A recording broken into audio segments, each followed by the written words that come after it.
Eu estou colocando para gravar, tá, gente? Então, bom dia, obrigado pela presença de todos. Quero agradecer primeiramente a Márcia por ter aceitado o nosso convite mais uma vez, que a Márcia é nossa parceira. Então, a Márcia, o nome completo dela é Márcia Regina Terra. Ela é graduada em Ciências Biológicas pela Universidade Estadual do Norte do Paraná. Ela tem especialização em Biologia Aplicada à Saúde pela Universidade Estadual de Londrina. Ela fez especialização em Mídias na Educação também pela Universidade Estadual do Centro-Oeste. E a Márcia tem mestrado e doutorado pela Universidade Estadual de Londrina em microbiologia, tá? Então, assim, nós queremos muito agradecer, Márcia, por ter aceito o nosso convite. A Márcia mora no nosso coração. A Márcia trabalhou com a gente no colégio também, né? E é uma gratificação muito grande tê-la conosco aqui para compartilhar o conhecimento dela, que é imenso, assim, tem uma didática formidável com a gente. Obrigada, viu, Márcia? Imagina, eu que agradeço. Os elogios também, né? O convite. É um prazer sempre poder partilhar das aulas com vocês, as palestras, né? Estou com saudade de dar aula aí também. Estamos com saudade de você também. Já faz alguns anos que dou aula aí no Poli, por falta de toda a equipe, né? Da minha irmã postiça. A gente brinca, né, a Rô? Todo mundo achava, confundia a gente no colégio antes, a gente brincava que era a irmã postiça, né? Mas Verdade. Saudade da minha irmã. não, era engraçado, né? No colégio, de costa, o pessoal sempre confundia. Eu lembro que no primeiro dia de aula que o pessoal ficava, oi, Rô, eu, Rô, que Rô, gente? Quem que é Rô? Mas é um prazer, sinto muita falta daí, que é uma equipe que mora no meu coração, assim. Vocês sabem disso, né? Eu gosto muito do pessoal daí, sinto falta. Quem sabe Deus prepara o ano que vem aí. Agora já terminei o doutorado, e daí começo a participar novamente da equipe, vamos ver, né? Meninas, eu vou só olhar aqui, eu acho que eu vou colocar pelo meu celular para compartilhar, para não ficar muito pesado, porque tá uma, ó, tá meio lento aqui o. E como que você prefere, Márcia, que se eles tiverem dúvida, eles abram o microfone e perguntem? Eles tendo dúvida, pode abrir o microfone para perguntar, tá, meninos? Fiquem à vontade. Aí já. Vitória, você consegue mandar no meu e-mail o convite? Ou você. Ah, você mandou, né? Mandei. Ah, acabei de ver aqui. Agora que atualizou. Deixa eu tentar entrar por aqui, que ele tá lerdo.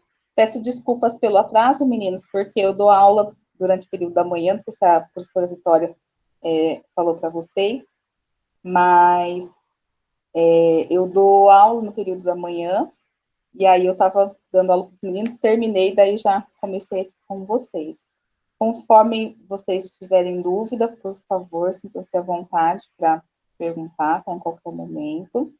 Estão ouvindo bem? Está dando eco? Como é que está aí? Às vezes dá uns ecos aí do... Tá ótimo. Tá bom? Deixa eu ver se vocês vão conseguir ver aqui. Agora deu eco. Aí, agora ficou melhor, né? Tá dando para me ouvir bem? Está sim. Beleza. Não, é que eu liguei pelo computador e pelo celular, senão vocês não me veem. Aí, deixa eu colocar aqui a tela inteira. Eu falo assim, a gente faz as gambiarras, né, Vitória? Uma coisa não funciona, a gente tenta outra, e assim vai indo. Aqui. Estão vendo minha tela ou só estão me vendo? Estamos vendo a tela. E vocês, gente? Ah, estão vendo a tela? Beleza. Eu tô vendo só ela. Só eu? Deixa eu tentar aqui de novo. Qualquer coisa, eu saio do celular e fico só com o computador. Estava aparecendo os dois certinho aqui para mim também. Ah, tá. Então tá aparecendo a tela e mais eu aqui no celular. Então, beleza. É isso mesmo. Eu vou ficar como se eu fosse uma de vocês, né? Ali embaixo. E aí vai aparecer a apresentação para vocês. Eu gosto, infelizmente a gente está nessa época de pandemia não dá para a gente fazer nada prático, né? Mas eu gosto bastante, meninas sabem de levar as coisas do laboratório quando tem algum experimento para mostrar para vocês. Agora, vocês veem minha tela, vai ficar aparecendo também eu falando, né, aqui para vocês, mas uma vai ficar aparecendo na minha tela. Qualquer coisa eu saio daqui do... Conseguem ver agora? Tá dando para ver, tá ótimo. Sim. Tá? Ah, então tá. Aí, é que é diferente do Zoom, né? Do Zoom me some a minha imagem ou fica no cantinho e aparece para minha tela, daí eu não sei se vocês estão vendo. Beleza, então, meninos? Então, como a professora Vitória falou, e a Rô também, né? Nós já trabalhamos juntos, né? Então, por um bom período aí no Polivalente, então é uma grande alegria voltar, né? Tá? Sempre participar aí dos cursos com as meninas também. Uns anos atrás também, a gente fez um curso de técnicas de detecção, daí deu para fazer algumas coisinhas práticas, né? Infelizmente, agora com essa questão do coronavírus, a gente não consegue aí fazer nada prático, tem que ser aí remoto. Mas agradeço o convite das meninas, agradeço a presença de todos vocês, um bom dia a todos, estou muito feliz aí de poder dividir esse momento com vocês. Qualquer dúvida, pode abrir o microfone, vocês vão ver que eu falo bastante, se eu estiver falando rápido, vocês me gritem aí, não entendi, quero anotar alguma coisa, tem alguma dúvida, tá? Pode me interromper a qualquer momento, aí a gente vai fazendo uma troca aí de experiências, até para não ficar só eu aqui falando, né? Eu acho que todo mundo tem muito a contribuir. Alguém já trabalha na área de alimentos ou não, da turma? Sempre tem alguém, às vezes, que trabalha na área de alimentos ou de nutrição. Alguém já trabalha na área? Ninguém? Não? Beleza. Só para aí a gente ter uma troca de ideias, porque às vezes alguns trabalham na parte de laticínios, né, ou outras áreas, dá para a gente também fazer esse feedback, tá? Meninos, então, cortou meu título aqui, mas eu não vou mexer para não quebrar aqui o compartilhamento com vocês, tá? Então, nossa atividade de hoje, né, é sobre micro-organismos em alimentos, tá? Então, a parte de deterioração e também de doenças relacionadas aos alimentos. Hoje, eu acho que isso tem ganho um ênfase ainda maior, não sei se vocês concordam, aí quero a opinião também de vocês, justamente por causa da epidemia, né, da pandemia do coronavírus. Então, eu acho que atualmente aumentou muito essa preocupação, né, com a questão alimentos e micro-organismos, e principalmente em relação à higiene dos alimentos, né. Então, alguns às vezes me perguntam, se eu comer um alimento contaminado, uma fruta, né, que a superfície esteja contaminada pelo coronavírus, né, eu vou ficar doente, né?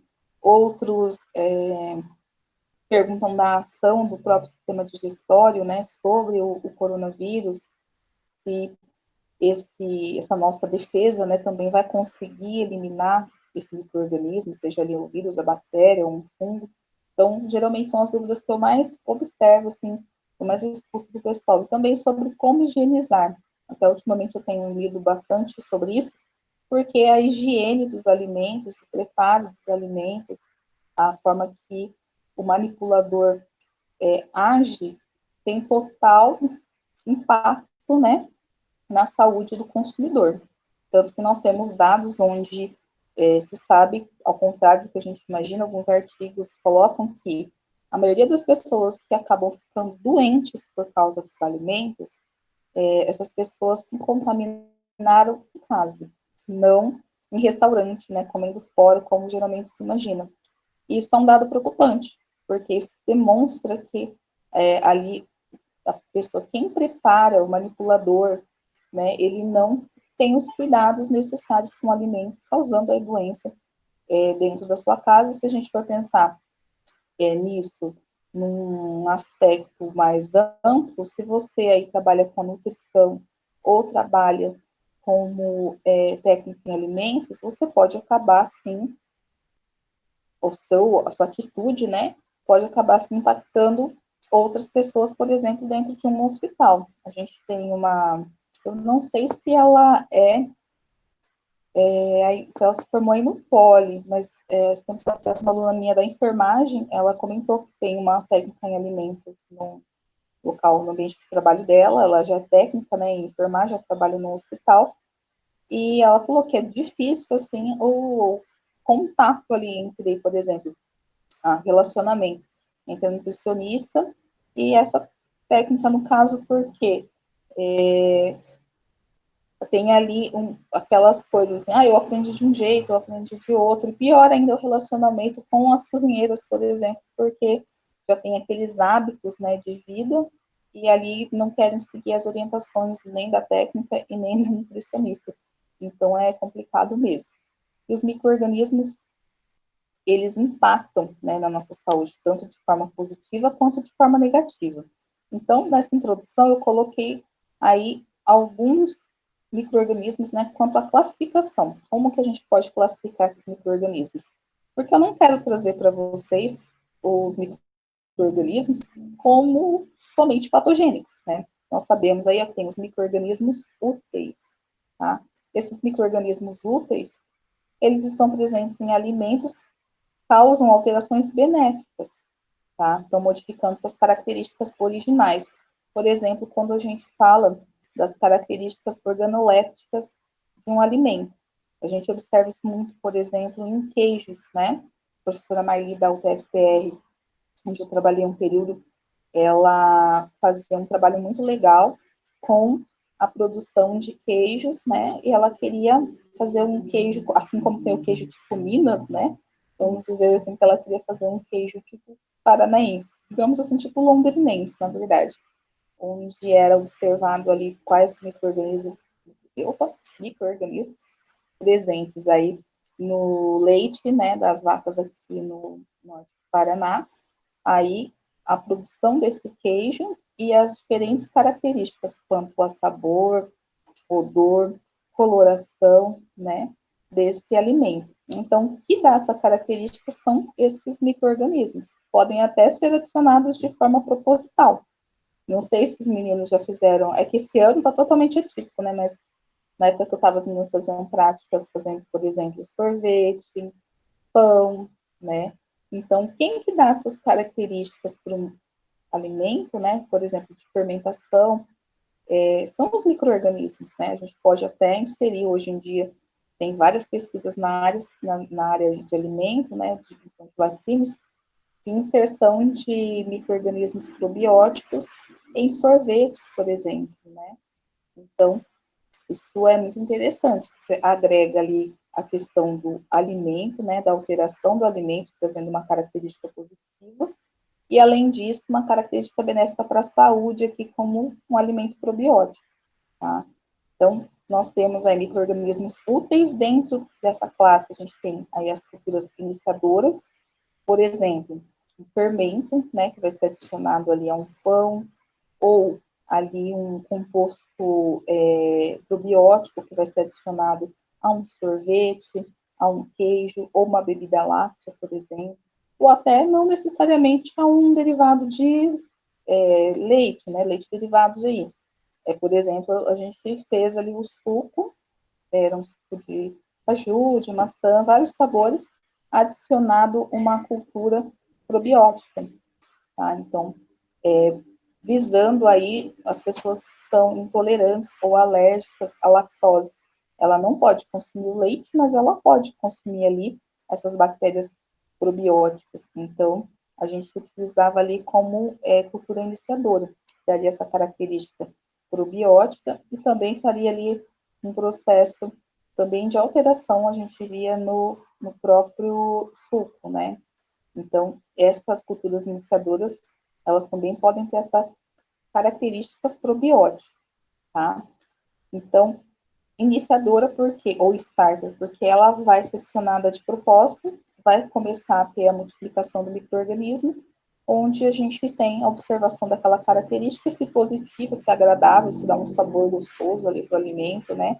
Sabor agradável para o alimento, um odor também agradável, e propriedades, por exemplo, como quebra de lipídios, açúcares ou probióticos, é adicionado de outras vezes, né?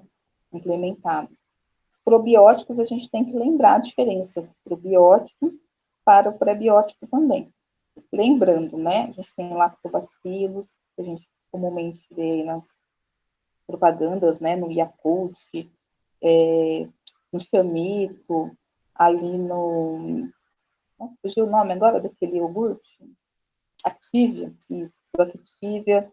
Então, a gente tem a inserção, né? Então, ali é uma cultura iniciadora de micro-organismos probióticos nesses alimentos. Mas todo o leite e derivados já tem micro-organismos. Por exemplo, é característico do leite ter lactococcus, né? Então, isso significa que ele é probiótico? Não necessariamente. A gente tem que caracterizar o micro-organismo, porque para o micro-organismo ser considerado probiótico, ele tem que trazer uma característica benéfica e contribuir na melhora do funcionamento do organismo do indivíduo. Então, a gente já sabe, dentre os lactobacilos, que é a classe onde a gente tem o maior número de probióticos, que eles têm diversas propriedades. Tem até um site que traz, não vou só divulgar, porque daí já é propaganda, é comercial, que ele traz as aplicações conforme a espécie. Então, na quebra de lipídios, alguns aí na quebra de fibras, né? Então, daí ajuda no trânsito intestinal, no combate do Helicobacter pylori, que é um dos principais causadores de câncer de intestino e do intestino grosso, principalmente, né? Então, eles têm que ter essa característica benéfica e não podem ter aí características patogênicas, ou seja, que vai causar aí doenças, tá? Então, é outra característica também. Não quer passar? Aí foi. Micro-organismos deteriorantes, né, que na indústria de alimentos a gente fala muito deles porque eles acabam trazendo um prejuízo muito grande para a indústria. Geralmente a gente faz aí a avaliação dentro de um lote de 10% desse lote para avaliar justamente se tem esses micro-organismos deteriorantes ou se tem também, né, ali características fisicoquímicas também diferenciadas. Então, por exemplo, não pode ter ali, como já aconteceu, de eu pegar num determinado queijo um pedacinho de palha de aço. Eu fiquei surpresa, porque aprendi no poli, eu sou bióloga, né, não sabia, mas na indústria não pode, né, utilizar esse tipo de palha ou esponjas com metal para higiene, que a gente usa comumente em casa. Então, foi uma surpresa para mim ali na análise, a parte física, né, a gente achou essa palha de aço, e daí teve que aprender aí o lote. Assim como a gente observou queijos estufados, parecia que estava oco dentro. Aí você cortando o queijo, observava aqueles furinhos, que geralmente todo mundo acha legal, né? Aquele queijo todo furadinho e tal.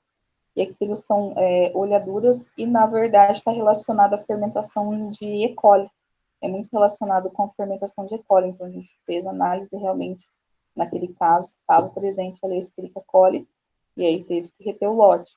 Então, esses micro-organismos deteriorantes, eles vão alterar a coloração do alimento, o odor, o sabor, textura, aspectos do alimento, como consequência dessas atividades desse micro-organismo. Por exemplo, uma fermentação, tá? Principalmente é o processo de fermentação, ou produção de enzimas que vão acabar deteriorando o alimento. A maioria desses micro-organismos deteriorantes são os que estão relacionados também com doenças, tá? Então, por isso que eu estou trazendo essa classificação para vocês, porque eles estão justamente aí relacionados com doenças, tá? Como, por exemplo, salmonela, E. coli, o enterococcus, tá? Que são as principais. Os Staphylococcus aureus também, que tem uma grande incidência em, principalmente, aves, tá? Carnes de aves. Então, a gente tem que observar esses micro-organismos justamente porque eles são os que causam doenças, tá?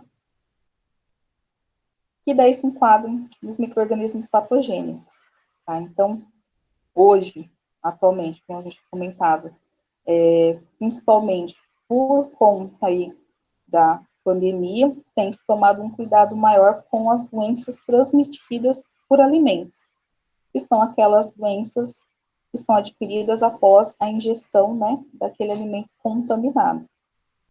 No entanto, nós temos aí aproximadamente, né, 250 tipos de doenças transmitidas por alimentos. Então, é um número muito alto, tá? Se a gente for pensar, é difícil até de diagnosticar. Então, muitas vezes, quando você chega lá no médico, o médico ou a médica olham para você e falam assim, é virose? E você fala, meu, tudo é virose. Peraí, como assim é virose, né? Então, assim, realmente é difícil da gente observar por meio dos sinais clínicos, né, ou manifestações clínicas, e falar, determinado micro-organismo. E também, ao mesmo tempo, aí muitas pessoas me perguntam assim, mas por que não faz um exame de fezes, então, para detectar qual é o micro-organismo que está causando a doença? Muito dificilmente isso vai ser feito. Por quê?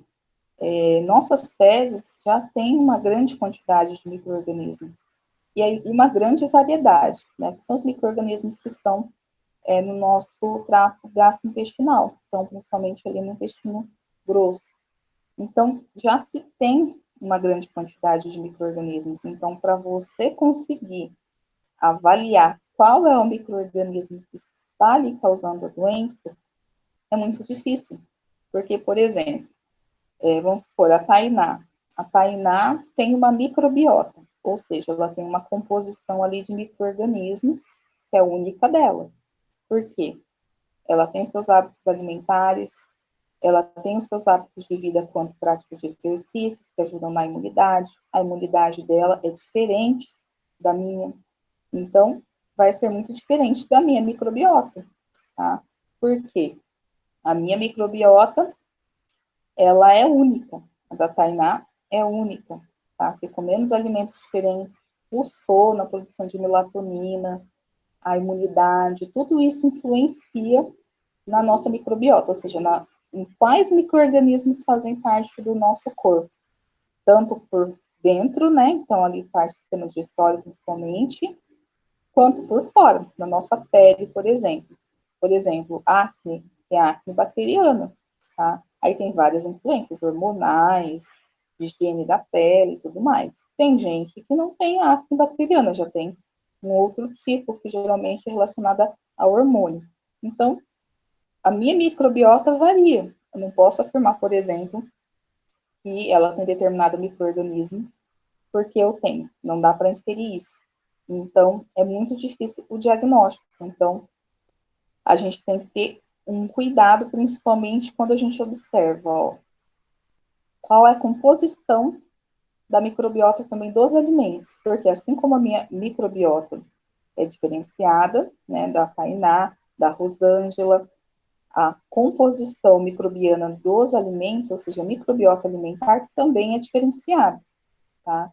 Então, por exemplo, aqui no caso dos frutos, nós temos aí principalmente leveduras, tá, na casca das uvas.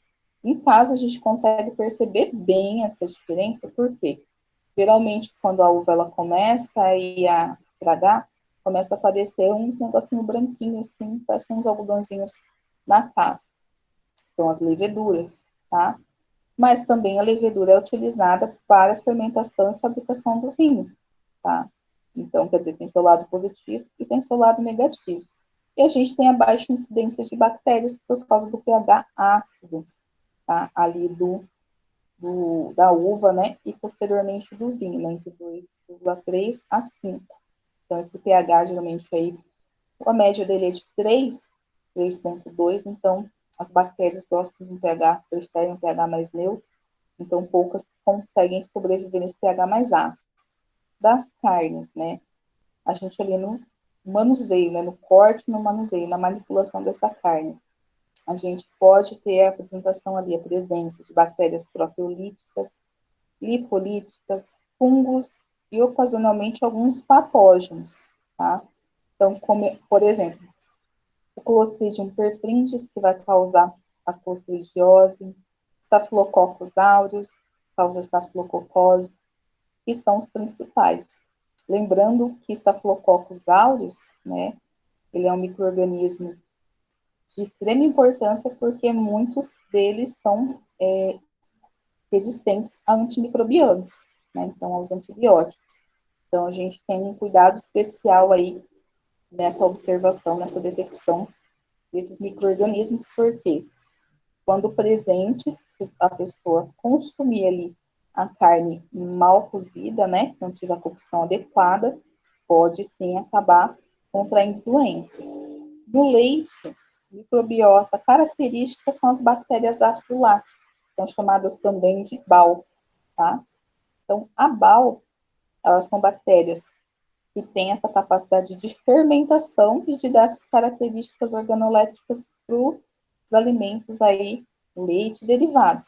Tá? No entanto, além dela, a gente pode encontrar leveduras, tá? São de difícil controle, coliformes, tá? Podem ser fecais e também totais, então aí entra, a gente vai ver Escherichia coli, entre outras, né? E pseudomonas, tá? Pseudomonas, não sei se vocês conhecem, ela tem uma cor verde, lembrando aqui o verde da minha blusa, tem um odor adocicado, dá até um pouquinho de cheiro de bala, porém, ela é patogênica, tá? Então, tem que ter bastante cuidado, tá?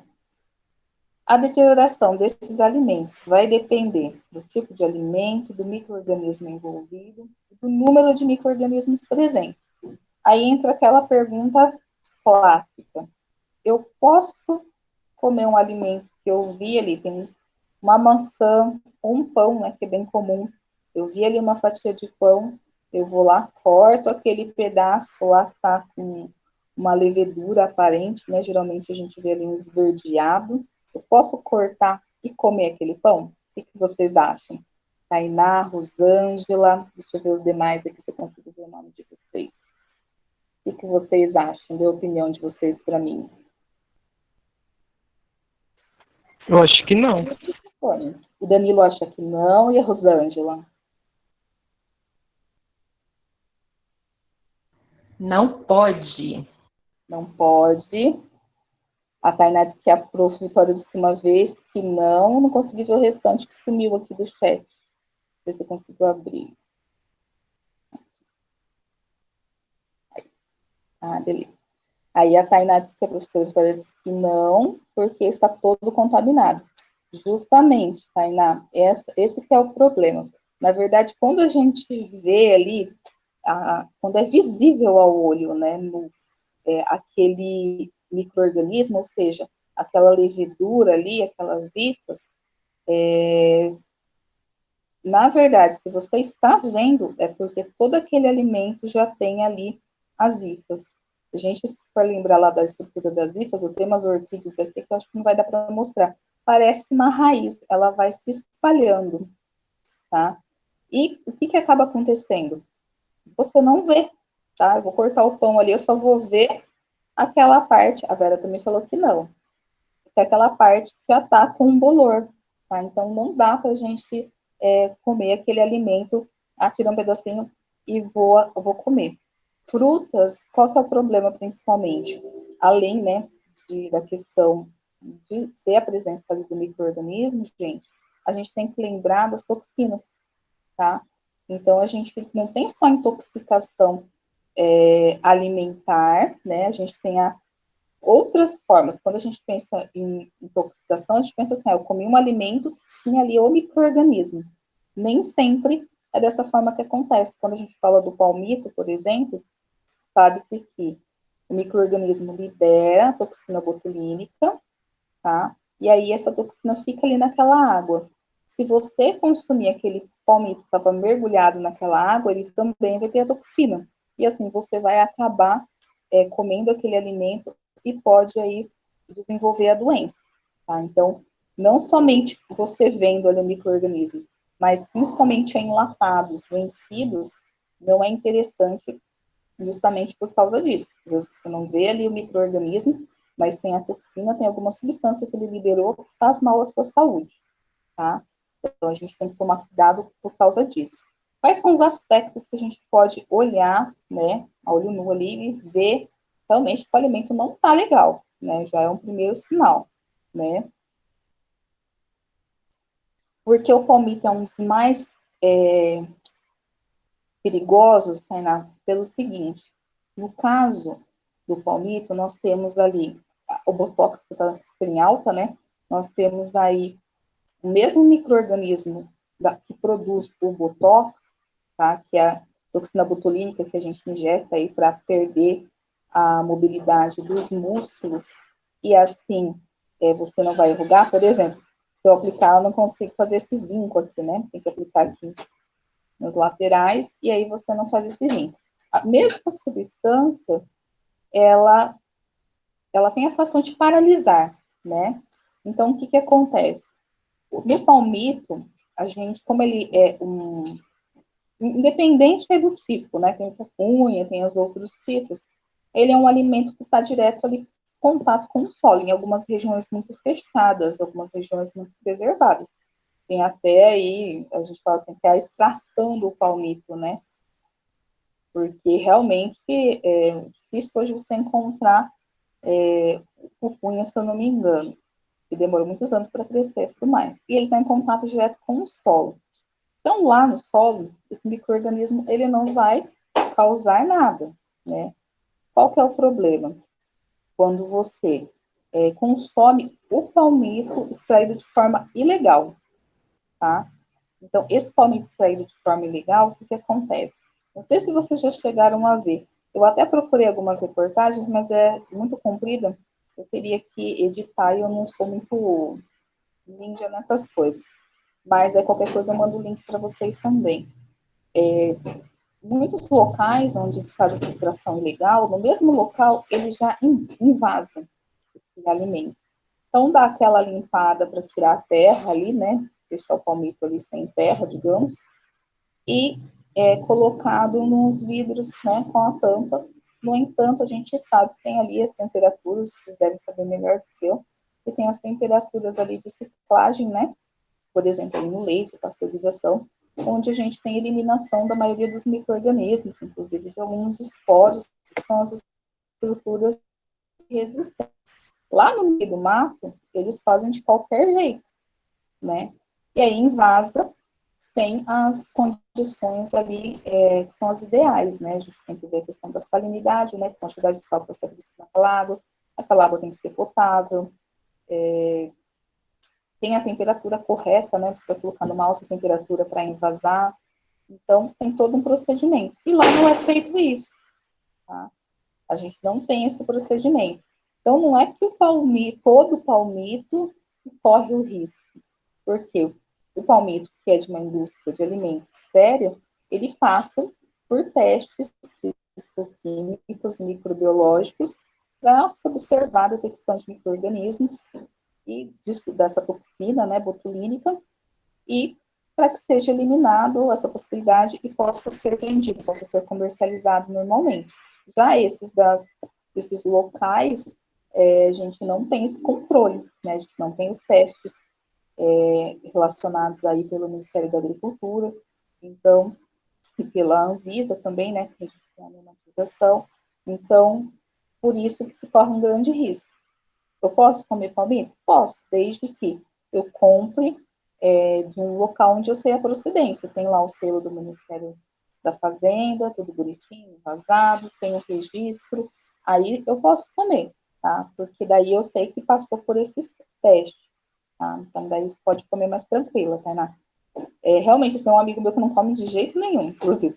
Mas eu gosto bastante, então, mas a gente tem que tomar esse cuidado. Mesma coisa se a gente for olhar as características, né? A gente não vai conseguir, olhando o palmito ali, ele não vai ter um mau cheiro, uma coloração diferente, né? Por ter um micro-organismo, tá? Mas você pode olhar se tem um registro, tá? E a doença, ela causa, assim como se eu aplicar a toxina botulínica que vai paralisar aqui para não formar mais essa ruga, conforme você acaba ingerindo a toxina botulínica, porque o micro-organismo, você pode até ter eliminado, mas a toxina, ela fica ali no alimento, se ficou ali naquela espécie de salmoura que eles colocam lá tudo junto.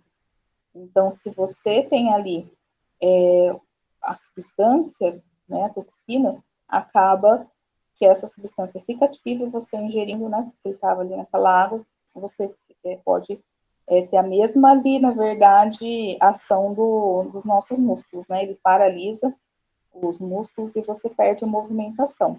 Lembra bastante o tétano, né, que a gente tinha antigamente, né, onde tinha aquela paralisação, tem a tetania, a pessoa fica com as mãos para baixo, assim, não consegue se movimentar, tá? Tem o sistema nosso age mais ou menos dessa forma, ele atua nos nervos, também paralisando, tá? Então, o que eu posso observar, né, mais facilmente? No caso aqui, o ranço, que é a lipólise, a oxidação de gorduras, tá? Então, ali eu tenho micro-organismos que vão produzir ali enzimas que atuam na quebra de gorduras, ácidos graxos e glicerol. E aí eu tenho como característica isso bem visível em carnes, né, principalmente o mau cheiro, a cor mais já escurecida, a alteração da viscosidade, realmente aí que a gente fala aquele ranço, né, também às vezes liberam, essa gordura fica com aspecto esbranquiçado, então fica bem pegajoso, e um sabor amargo do alimento, né, então a gente já consegue, a olho nu, muitas características observar, né, pelos nossos sentidos, né, tem um cheiro ruim também, tá?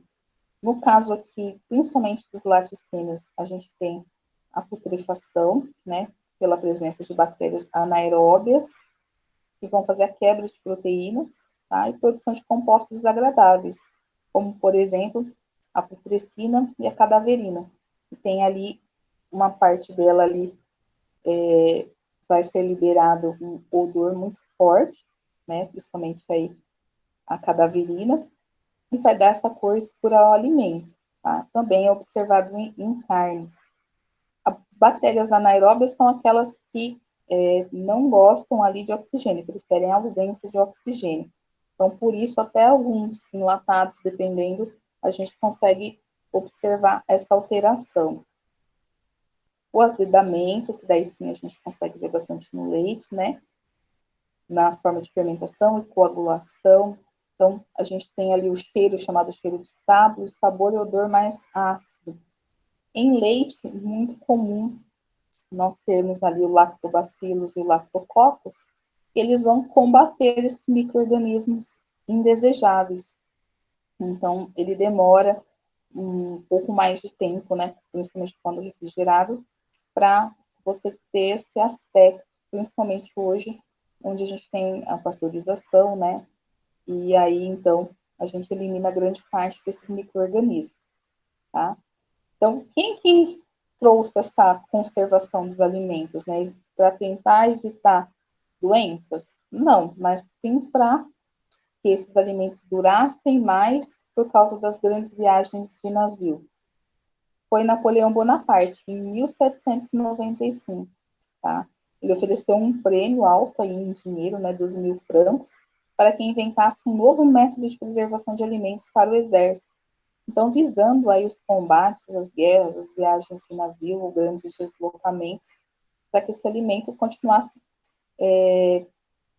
viável, né, para ser utilizado por um período de tempo maior. Então, daí a gente observa aí essa mudança, né, nessa postura quanto aos alimentos. E a gente vê também, né, praticamente, se a gente observar, falando em combates, em guerra, né, em batalhas, praticamente aí não vou dizer todas, né, mas muitas das tecnologias que a gente tem hoje, das invenções que a gente tem hoje, são advindas aí de um processo de durante a guerra ou pós-guerra, né, como, por exemplo, produção de antimicrobianos, né, aumentou essa produção durante aí a época da Primeira Guerra Mundial, aí já Napoleão tentava observar formas de preservar os alimentos, então a gente tem essa interface, né, que por meio aí das batalhas se tinha o desenvolvimento, né, de tecnologias, de algumas metodologias também, visando aí que se durante esse período, tivesse medicações, tivesse alimento, tá? Então, a preservação do alimento, ela visa o quê, né? Qual que é o objetivo?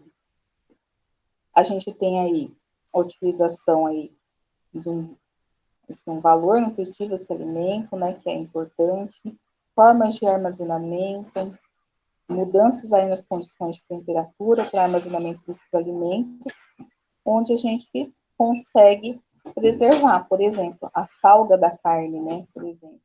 Eu tenho a mesma temperatura ambiente, eu consigo aí manter valor nutritivo, armazenar o alimento por mais tempo, mesmo numa temperatura ambiente, tá? E a deterioração, ela só pode, como a gente estava comentando, ser observada depois de certa quantidade de micro-organismos. Por exemplo, quem gosta aí de chocolate?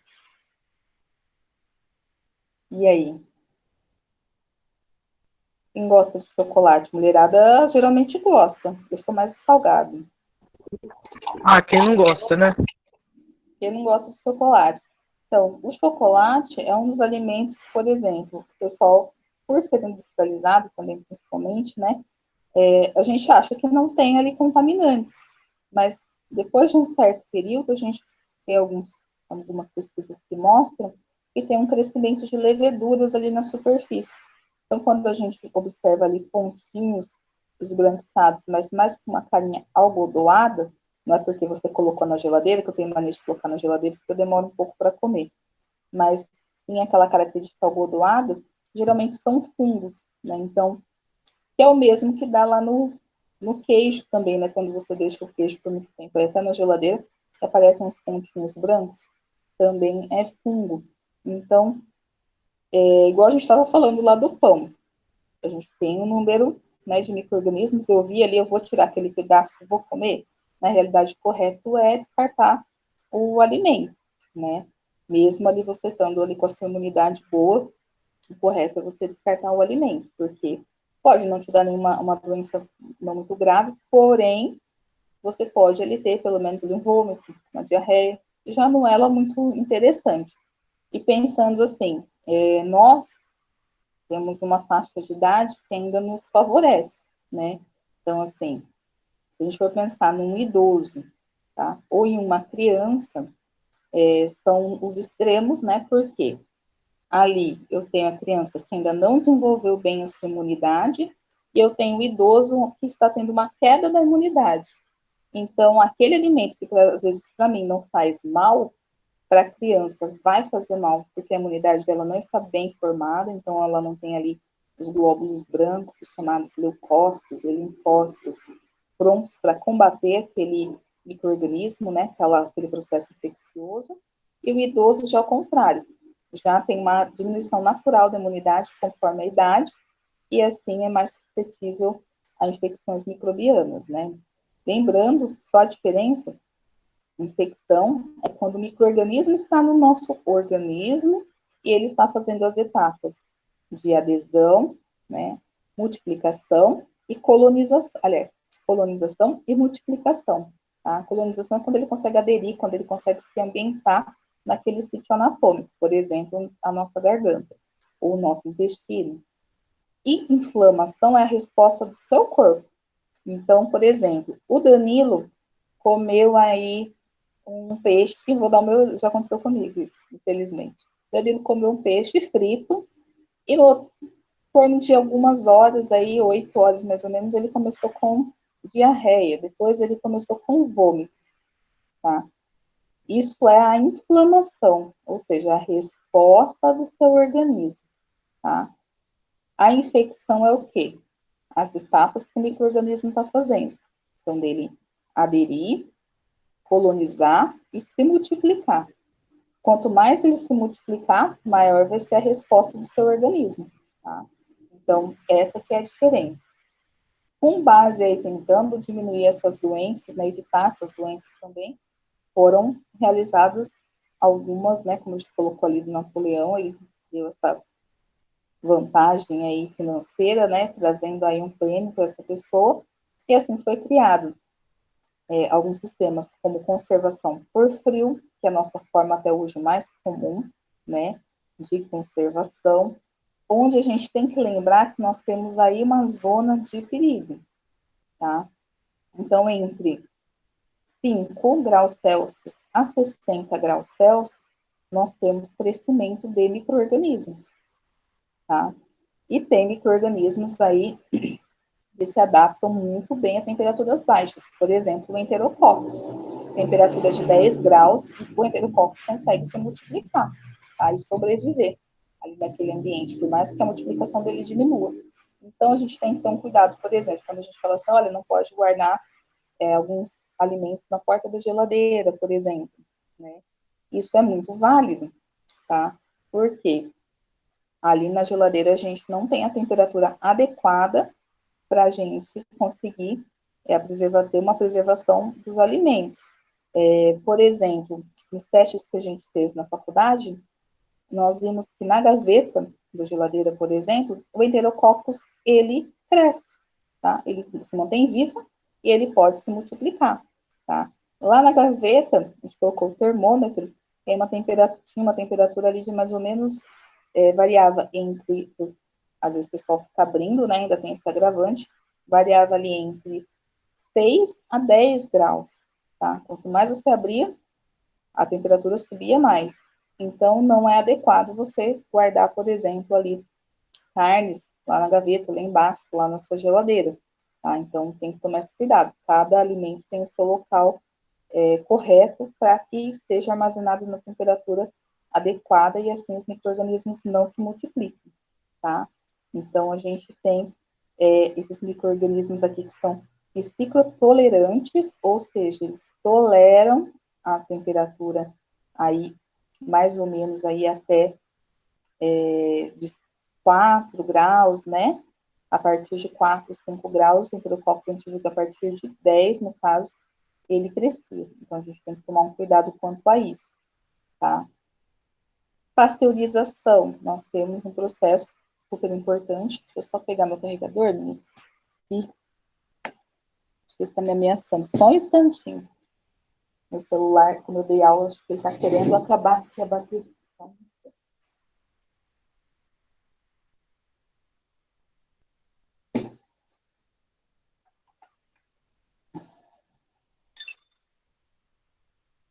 Só porque eu falei, ele acabou de apitar. Como foi em seguida, não deu tempo de carregar.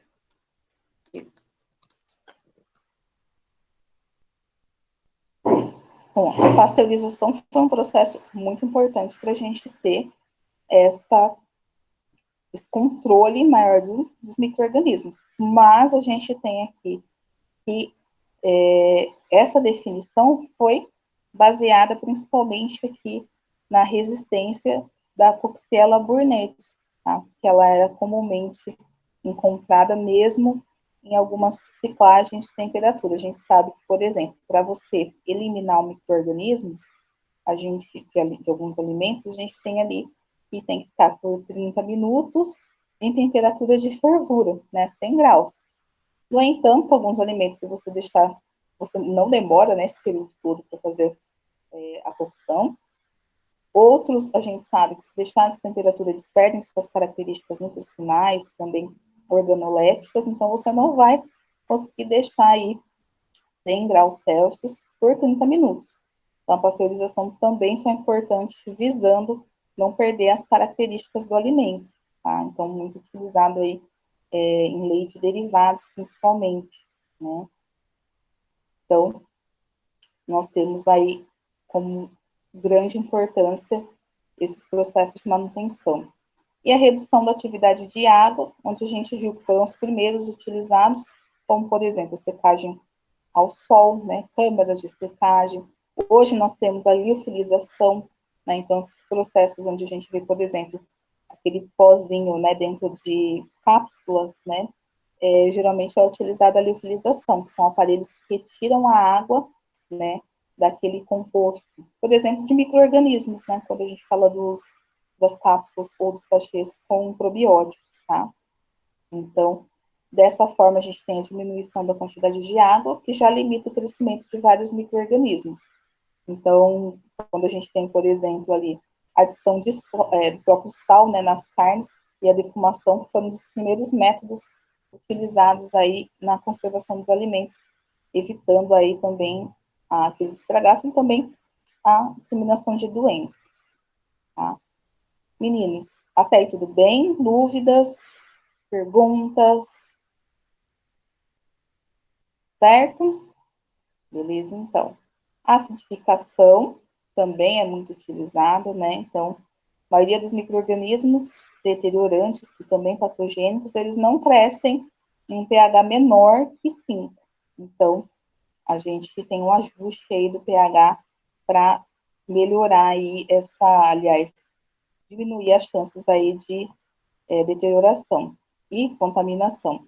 No entanto, a gente sabe que, por exemplo, micro-organismos como o Enterococcus, do gênero Enterococcus, eles crescem no pH ácido e também na presença de sal, tá? A gente tem essa acidificação em picles, por exemplo, tá? No leite fermentado, no iogurte, o chucrute, o próprio ácido lático faz esse processo, tá? No entanto, a gente tem algumas bactérias, como eu falei, como o Enterococcus, que crescem bem. Ela é considerada uma bactéria ácido lática, e ela cresce super bem aí no pH ácido e também na presença de sal. Então, tem essa problemática. Mas ela é uma bactéria dúbia. Ao mesmo tempo que ela causa doença, no exterior ela é adicionada também em queijos maturados para que seja observada a característica organolética. Queijos italianos são muito utilizados esses micro-organismos, tá? Então, a gente tem aí processo de enlatamento, tá? Então, o que é observado, né? Igual eu falei assim, mesmo assim, a gente tem que tomar um cuidado mesmo com os enlatados, tá? Então, a gente tem principalmente bactérias do gênero Bacillus, tá? E do Lactobacillus. O Lactobacillus, poucos causam doença. No entanto, o Bacillus, a gente conhece como um causador de doenças, então tem que tomar um cuidado maior. O que eu consigo observar no enlatado? Geralmente é parece uma espuminha esbranquiçada ali sobre a água, né? Então, geralmente característico aí de fermentação por leveduras.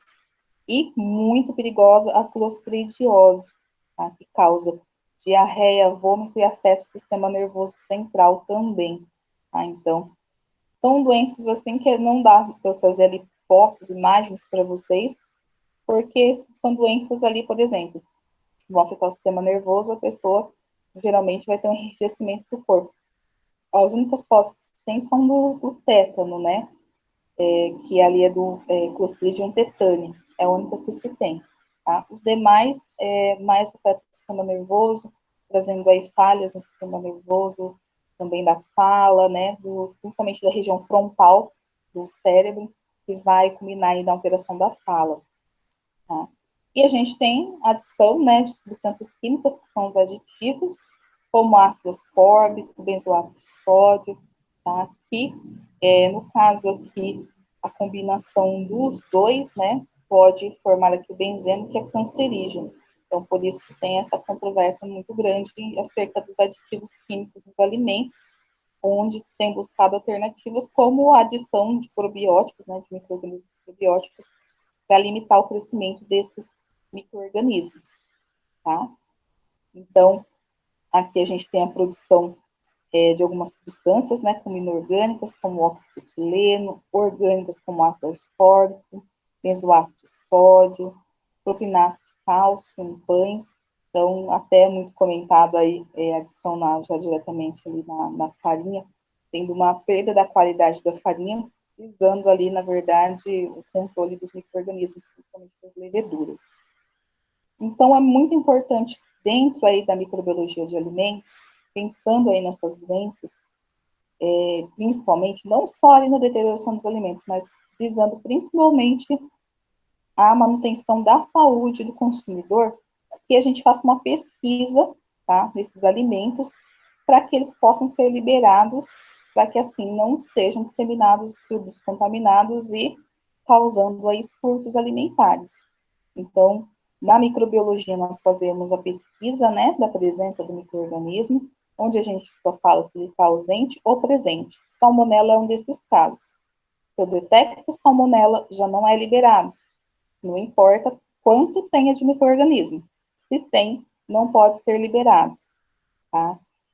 Outros micro-organismos têm uma taxa aceitável, então a gente mensura o número de micro-organismos. Estafilococcus, por exemplo, a gente vê por gramas ou por ml, quantas unidades formadoras de colônia tem. Porque se tiver acima ali de 30, tá, não é por ml ou por grama, não é liberado, porque é passível de causar doença. Supor lá que a Rosângela coma um frango aí num salpicão, né, que ainda geralmente aí é desfiado, ela não vai ver a característica ali, tem muitos temperos, e tem ali o Staphylococcus. Ela pode desenvolver a doença se ela comer uma quantidade que tenha um número grande aí de colônias, tá? Identificar o micro-organismo é muito importante, porque vai ajudar, vai auxiliar no tratamento. Não ali simplesmente ali, igual a gente estava comentando, eu fui no médico, mas vai virose, mas tudo é virose. Não só essa questão, mas pelo menos diferenciar se é um vírus, se é um fungo ou se é uma bactéria, tá? Então, assim, isso é importante porque o meu tratamento, se eu vou simplesmente ali cuidar com o soro, fazer reidratação, né, que é geralmente feito no caso das viroses, se eu vou entrar com um antibiótico, né, no caso ali das bactérias, para além de ter a reidratação, eu conseguir matar os micro-organismos e ter o controle daquela infecção. E mesma coisa com os fungos. Fungo geralmente é toxina, então é muito importante saber qual é, porque a gente sabe que tem a ocratoxina, por exemplo, que é cancerígena, que é mutagênica. Então, é importante a gente saber quando ocorrem esses surtos. Eu tenho que ter técnicas rápidas, né, que são as técnicas de detecção de micro-organismos automatizadas, principalmente, que a gente tem visto hoje, e precisas, que possam distinguir esse micro-organismo e trazer para mim que ele não é uma microbiota, ele não faz parte daquele alimento naturalmente, e principalmente também observar se esse micro-organismo só vive lá no meu trato gastrointestinal, né, intestino e estômago, tá? Então, muito importante a gente fazer a identificação aqui do enterococcus, que eu estou salientando bastante para vocês, que trazem aí como infecção importante, que é a enterococose, tá? A Escherichia coli, que é muito diversa, ela pode causar desde uma infecção urinária, então as meninas aí fiquem espertas, infecções geralmente que são recidivantes, ou seja, você não tem a infecção só uma vez, pode ter várias vezes, tá? E também infecções intestinais. Então, na verdade, assim, você pode ter desde uma leve dor de barriga, ali um desconforto abdominal, até diarreia com sangue, tá? Que é a mais grave. E aí também uma infecção urinária, dependendo da forma que a pessoa se higieniza, né, na hora de fazer suas necessidades. O Staphylococcus aureus também muito importante, daqui a fotinho dele. Lembram aí esses cachinhos de uva, ele é bem famoso por conta disso. E muito presente em carnes de aves. Então, a cocção ali da carne é muito importante, porque a estafilococose é uma doença muito séria, porque muitos desses micro-organismos já são resistentes a antibióticos. Então, muitas das pessoas, numa última tentativa, elas ficam internadas utilizando a medicação intravenosa para que sejam curados. E todo mundo conhece a Rogéria, que morreu, eu não sei se vocês, uma loira, vocês talvez tenham visto foi o ano passado, a notícia de que faleceu devido a uma infecção urinária, tá? Essa infecção urinária foi para os rins, tá? E no caso que foi constatado, foi ocasionado por Escherichia coli, tá? Escherichia coli é muito comum a pessoa se contaminar por meio de consumo de alimentos, tá? Então, no caso dela, não causou gastrointestinal, mas ele pode migrar para outros sítios, tá? Então, aí causando, no caso dela, a nefrite, tá? Então, pode ter caído em corrente sanguínea e aí causou a sepse, né, com certeza, né, caiu corrente sanguínea e causou a septicemia, tá? No caso aqui, a salmonela é uma das mais comuns, a gente ouve o nome salmonela, lembra algum alimento para vocês? Quando falo o nome salmonela, alguém já correlaciona com algum alimento? Ovo. Ovo, exatamente, Danilo. Se falou em salmonela, lembra do ovo, né? Parece que o ovo é o grande vilão, né? E na realidade, a salmonela, ela tem como característica que ela não suporta o frio. Então, não sei se vocês repararam, nas geladeiras mais novas, não tem mais aquele porta-ovo fixo na porta da geladeira. Na geladeira da minha mãe, que é mais antiga, na porta da geladeira tem aquele local para acondicionar os ovos, que é totalmente incorreto, porque ali tem uma grande variação de temperatura e a salmonela continua ali presente no ovo, se o ovo estiver contaminado. Agora, a partir do momento que você acondiciona ali na segunda prateleira ali da sua geladeira, né, não tem uma modificação tão grande de temperatura, se você não ficar abrindo tanto, você consegue eliminar ali esses micro-organismos, tá? Outra coisa é não realizar o consumo, lógico, né, de alimentos com ovo cru, tá? E outra coisa, muitas pessoas me perguntam, eu posso lavar o ovo? Vai adiantar? Tá? Se eu tiver errada, a Rô e a Vitória me corrigem. Mas no último manual que eu vi da Anvisa, que até eu estava olhando, porque tinha umas tirinhas da turma da Mônica, né, que estão fazendo bastante tirinhas aí para prevenção do Covid, daí tinha a última edição do manual da Anvisa, até falando coisas que eu já tinha até visto, né, na faculdade também a gente já tinha observado, mas confirmando ainda mais. O ovo não se deve lavar esse ovo antes de guardar, né? Porque a casca do ovo é tão pequena, tão porosa, que o micro-organismo ele consegue penetrar. Então, se você lavar o ovo, você simplesmente está empurrando, principalmente se você esfregar, né, com uma esponja, você está esfregando ali e está empurrando aquele micro-organismo por meio daqueles poros para dentro do ovo.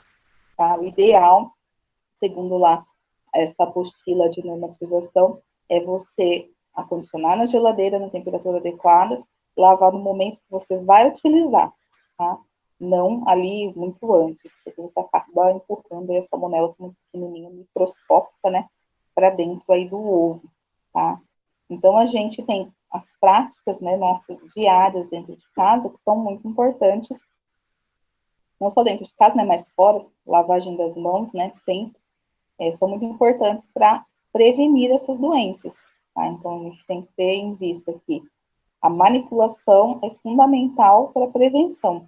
E aí, dentro disso, lavagem das mãos, que a gente sempre comenta. E também ali a higiene dos alimentos.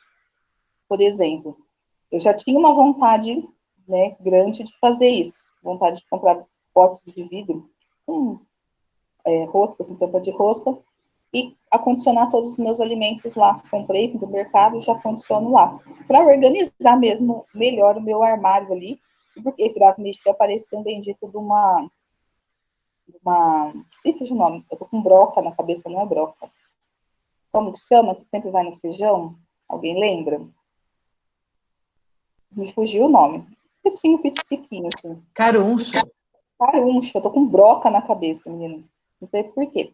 Sempre eu achava caruncho, eu brincava com meu sobrinho, assim, que eu não comprava feijão no mercado, eu comprava caruncho, né? Quando eu via, tava cheio. E aí eu pensava, quero pôr nos potes e tal, porque daí não vai para os outros alimentos, ok. E isso, se a gente for observar, né, às vezes não está dentro da possibilidade da gente, né, colocar tudo quanto é alimento. Alguns nem dá. Mas a gente ter esse procedimento de higiene das embalagens é muito importante. E também alguns alimentos aí, que a gente sabe, né, a gente tem aquele costume. Leite condensado, usa um pouco, deixa ali na lata, ou deixa ali na caixinha, leite condensado, creme de leite, massa de tomate, molho de tomate. O correto, a gente sabe, é o quê? Passar por uma embalagem ali, plástica ou de vidro, e colocar o restante ali naquela embalagem. Isso já evita também que a gente acabe contaminando, tendo uma contaminação cruzada também dos alimentos, né? quando a gente usa a mesma colher para um no outro, ou corta ali na tábua de carne ali uma carne, e depois vou picar uma couve, né, uma verdura, um legume. Então, tomar também esse cuidado quanto à contaminação cruzada, que a gente acha que se contaminou fora de casa, mas na verdade, a maioria das vezes não é, tá? Outra pergunta que sempre me fazem é a diferença de coliformes fecais e totais, tá? A gente tem ali, para detecção, sempre as enterobactérias, entero porque elas fazem parte, tá, do nossa microbiota, ou, né, como patogênicos do nosso sistema gastrointestinal, tá, sistema digestório. Então, sempre detectado, né, feitos exames para detectar enterobactérias e coliformes, que daí tem os fecais e os totais, observar ali a fonte da contaminação, tá? Então, tem algumas fontes que a gente já sabe, principalmente ali dentro do transporte, tá? E da fabricação. Imagina, Vera, não tem de quê? E dentro do processo de fabricação. E também pós-processamento. Acontece muito, quem gosta de queijinho de feira, acontece muito, a gente já fez teste pelo um dos queijinhos lá, tipo Minas Frescal, né, aquele queijo branco, a gente tem um alto índice de contaminação. E a gente tenta investigar isso. Se é lá na hora da ordenha, se é durante o transporte, se é durante a manipulação, o que está acontecendo que a gente tem esse alto índice de contaminação. As enterobacteriáceas, tá? São muito importantes a análise delas, são principalmente gram-negativos, perdão, e elas observem, gente, isso é importante a gente observar. Esses micro-organismos patogênicos que nos causam doença, eles crescem, ó, em qual temperatura? De 35 a 37 graus, tá? Então, é a temperatura do nosso corpo. Nós somos praticamente aí uma incubadora, né, para esses micro-organismos. Então, eles se multiplicam muito bem no nosso corpo, tá? Aí nós temos aí os coliformes fecais e E. coli, tá? A Escherichia coli, a gente coloca um caso à parte, porque ela tem um alto índice de transmissão e a gente tem uma frequência muito alta nos estudos aí, nas pesquisas em alimentos, tá? Então, elas produzem gás, igual eu comentei com vocês do queijo, o queijo fica abaulado, e você bate assim, ele parece estar oco, porque está com aquelas olhaduras cheias dos furinhos, é porque a E. coli está fazendo o processo de fermentação ali naquele alimento, tá? Elas podem, na hora que a gente vai fazer a incubação desses coliformes fecais, a gente incuba aí numa temperatura, fazer o teste, 44 a 45,5 graus Celsius, lá na nossa incubadora, tá?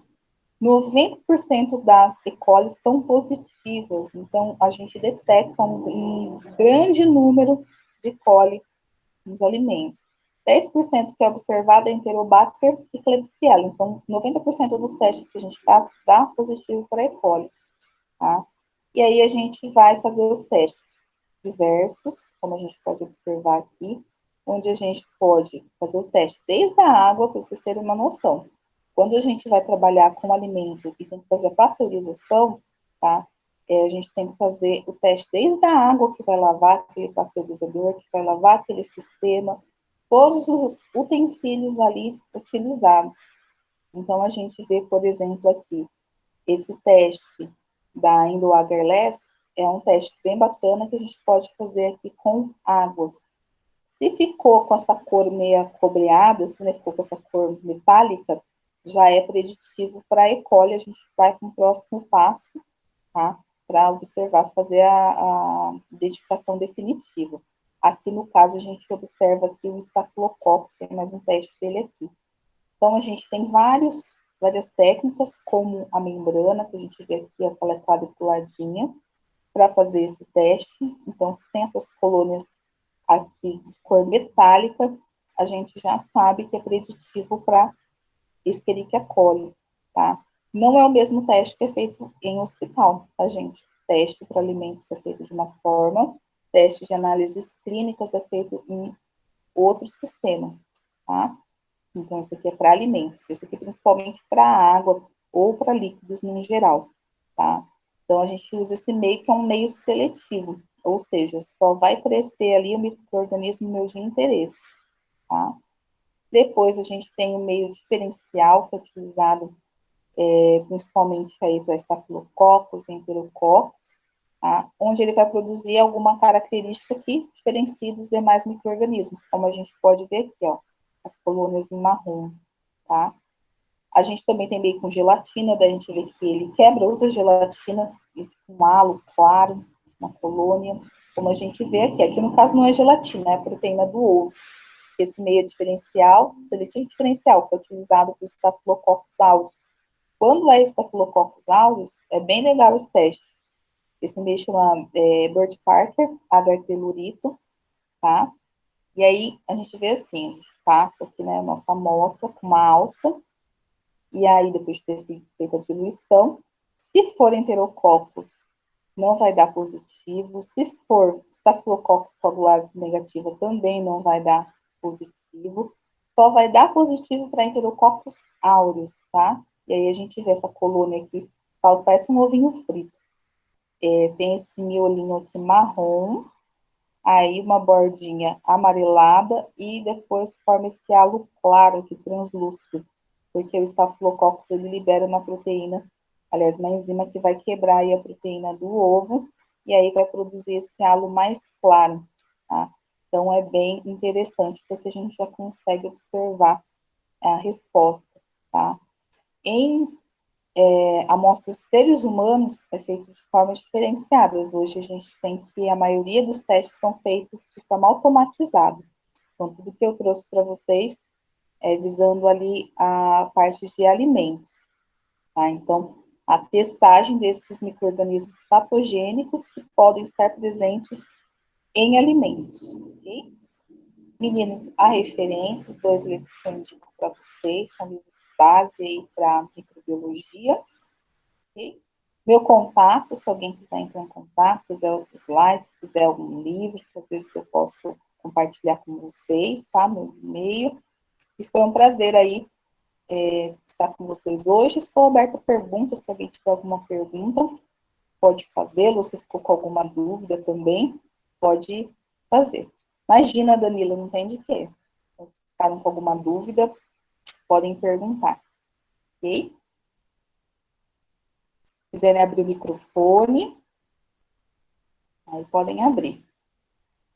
Obrigada, Tainá.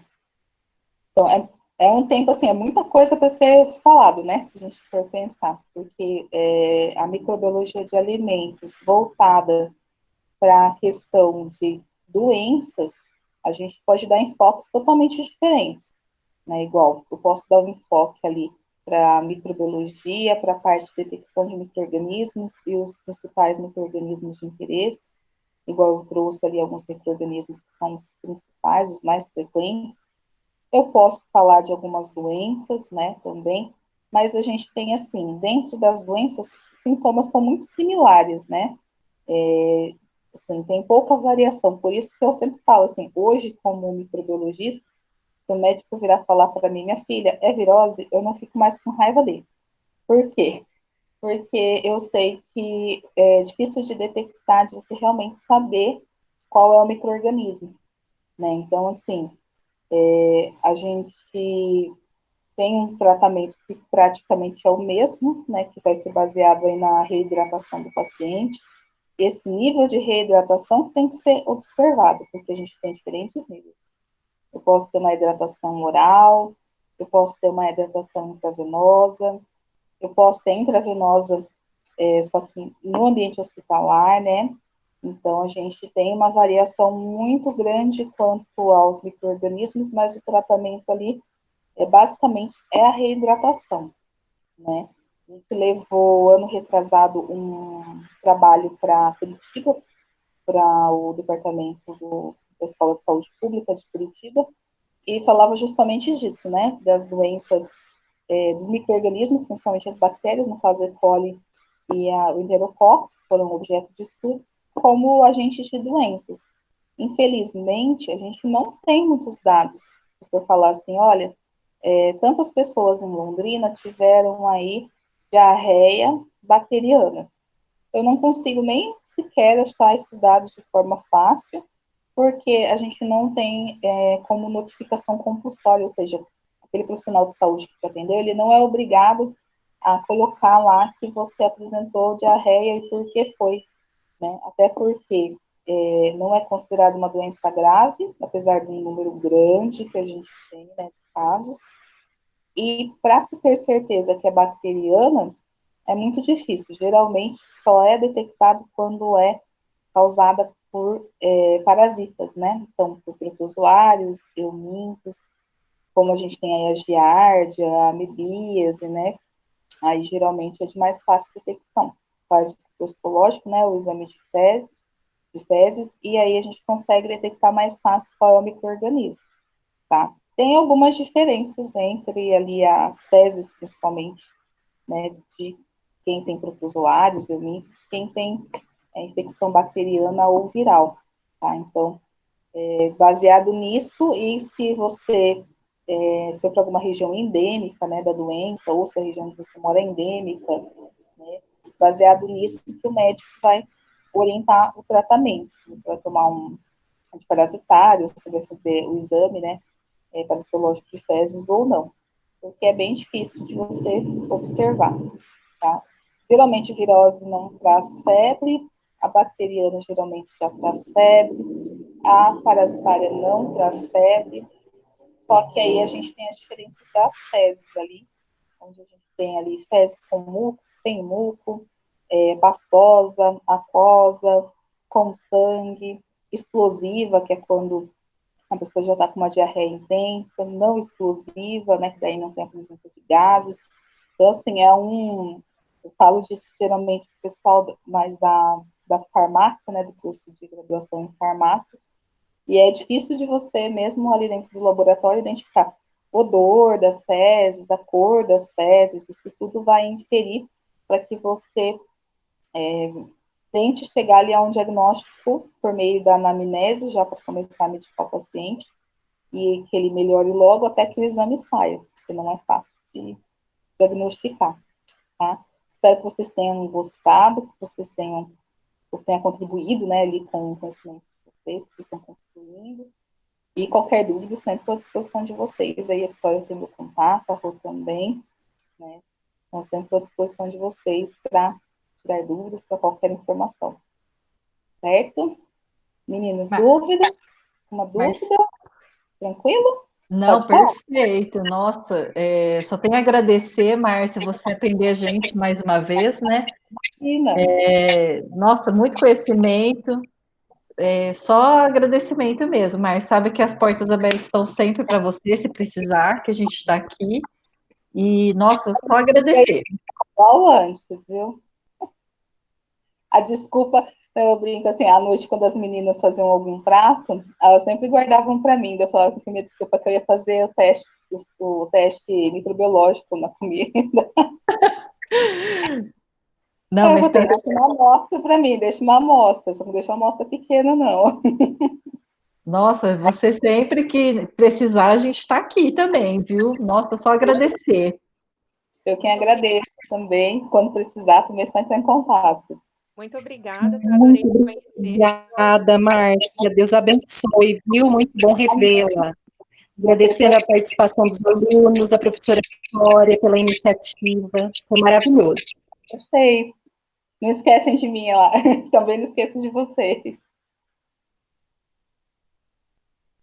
Com certeza. Nosso coração, sempre. Ai, ai. Obrigada a vocês, meninos. Espero que o pessoal tenha gostado. Se tiver alguma dúvida, estou à disposição de vocês. Precisar do slide, tá? Também. Aí vocês me falam que eu passo para vocês também, tá? Ah, tá. Você pode me mandar no e-mail, Márcia, que daí eu coloco no material para eles. Eles acho que iriam aproveitar bastante. Eu vou salvar em PDF e já te mando. Tá, obrigada, Márcia. Depois Eu já você me mando. envia também, então, Vitória, tá? Que eu mando na Tá, eu tela. mando para você. Muito obrigado. Prazer em conhecer, Márcia. Obrigada a você, Fabiana. Tchau, meninas.